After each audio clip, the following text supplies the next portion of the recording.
In this quick video, I'll show you how to stake render token step by step. So the first step is to go to Binance.com, then log in using your Binance account. Once you have logged in, go to Earn here and click Binance Earn. And then on the search bar, type down render token, click here. And now we can see we have here the rendered token. The estimated APR is 0.17%. The duration is flexible.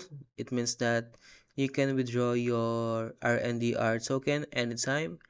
And if you want to subscribe, you can just click here, type down the amount of RNDR token you want to stake, but make sure it is one RNDR or render token and above.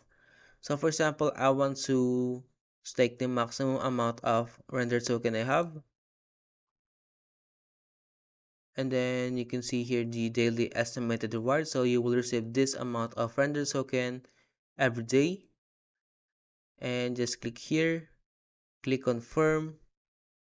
And now you can see that the subscription is successful. And if you want to view your holding, just click here. And you can see it here now in your simple earn or under the earn tab. You can see here the render token. If you want to view your total value, just click here and you can see here the total amount of render token you have staked. If you have any questions about how to stake render token, leave a comment below.